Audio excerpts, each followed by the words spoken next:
studio now on Open Exchange is Farai Mapfinya, who is Head of Equities and Portfolio Manager at JM Busha. Now, we did speak to the Chief Executive of Vodacom a moment ago, Bronwyn Nielsen, interviewing him there.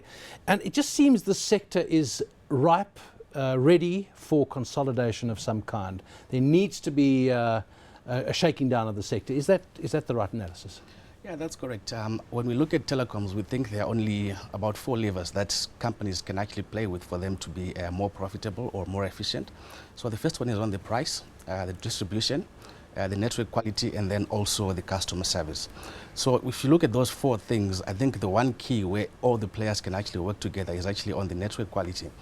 On the pricing side, we saw what Vodacom did, increasing their prices. I think the prices were quite high, and then with MTR, we think they overshot on the bottom, so they are acting on that. And then on the distribution side, it's all good and well to say we've got the lowest prices and we've got the best network, but if you can't get the Simpex to the end users, then you're not doing a very, very good job. And then also on the customer service, we saw what Cell C went through a few months ago when they dropped the ball on the customer service. So I think it's really more on the network quality, where the players can actually collaborate. We saw what MTN is doing with the selling off of towers. We see now Telkom also in negotiations for outsourcing their radio access network with MTN. So I think it's those kind of things which the sector is saying we actually need to consolidate so that we actually become more profitable. If you look at the sector on a long-term basis, fixed line voice is on a secular decline, and we're now seeing mobile voice also going through the same kind of trend. So I think if there is more upside, then it will probably come on the data side, and for them to actually do that, it will actually be more on the network quality more than the pricing and the distribution. And you see people doing this much more than you see them doing this. That's right. Yeah. That's correct. I think there was a report which came out last week, and this is just on WhatsApp and SMS. At the moment now, globally, WhatsApp has overtaken the number of SMSs being sent on the networks. And that, of course, is free. And that's almost free. It's 99% cheaper if you look at that versus using voice. And again, if you look at WhatsApp themselves, they are also trying to delve into the voice market. They actually came out with a trial saying they've got something called WhatsApp Voice, and that will give you voice for between 60 to 80% cheaper than making a normal telephone call. So Farai, say, as David says, it's this instead of this, and Yes. people always talk about the Internet of Things. I was Yes. talking to David about it. So what is it? So what is the Internet of Things? We had to admit to each other that Yes. neither of us knows what No, the we Internet don't. of Things is. Yeah, I think traditionally, telecom operators were more just carriers.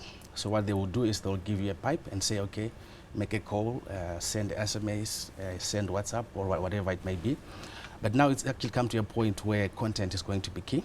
So we've seen what I think Vodacom is now in collaboration with MultiChoice to say instead of just them being a pipe for access to communicate, they actually want to bring you content. So they'll be bringing you, whether it's video on demand. We saw Times Media Group coming with something called VD.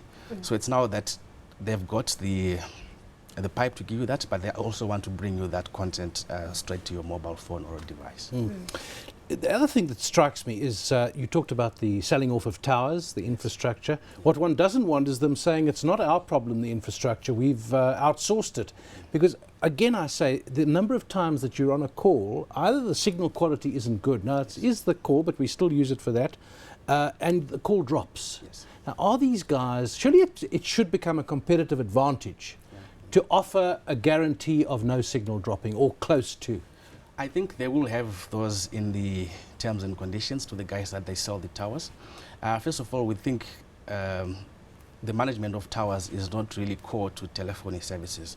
So they are actually specialist telecom towers managers, if you want to call it that. So in our mind, we think they are better off, they are better in terms of running those towers more efficiently than the telecom operators can. So one hopes that the quality is actually better than it is being managed by the telecom operators themselves.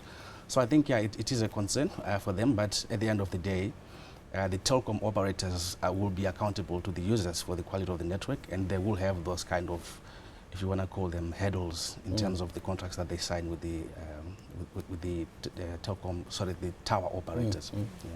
Farai, you mentioned video on demand. To what extent is this dependent on broadband? And given the state of broadband in South Africa, Will this not be a big hurdle for us? A lot, and I think that's why we're seeing now the likes of Vodacom wanting to tie up with Neotel, because fixed data is way much better in terms of quality than mobile data.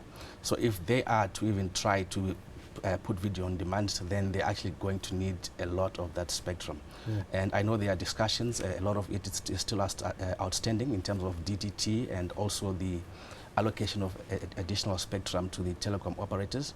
Before that's sorted, I think video on demand will remain a pipe dream for us. DDT to another generation of people means a poison that you use to spray crops. What's DDT again?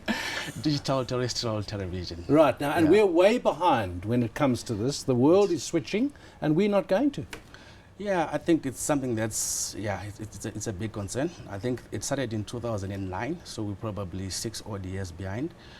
We did have a discussion with the then Minister of Telecommunications, and they had a target of dual illumination, which meant they will run both analog and digital by June 2015, which is 3 months from now. And we did say, it's highly unlikely that they will meet that target, and we subsequently hear now that it's not going to be happening.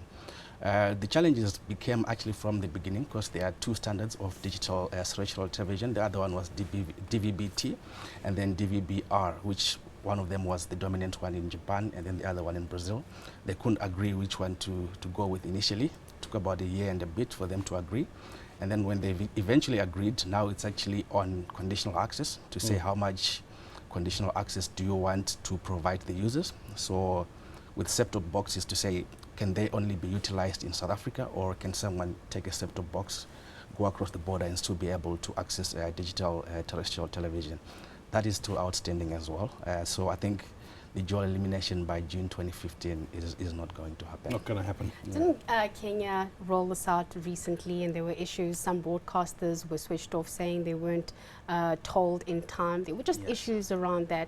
How are we faring? I mean, who's getting it right on I think the African relative continent? to the other players on the continent, I think Kenya has actually done it better than we have. At least they've got something to test. So now it's actually more on the implementation phase to say, okay, now we've got this. How do we actually control that access? Same thing with broadband. I think they are years ahead in terms of their capacity. They did put high fiber optics. We saw Altec playing there, but unfortunately being over capacity in that market. But in terms of the pipe itself, it is there. So it's actually just a matter of adding users to the network. So they are way ahead of where we are, which is as in so many other things too. A lot of information there to digest, and it's a sector that clearly is going to change soon. That was Farai Mapfinya, who is Head of Equities and Portfolio Manager at JM Busha.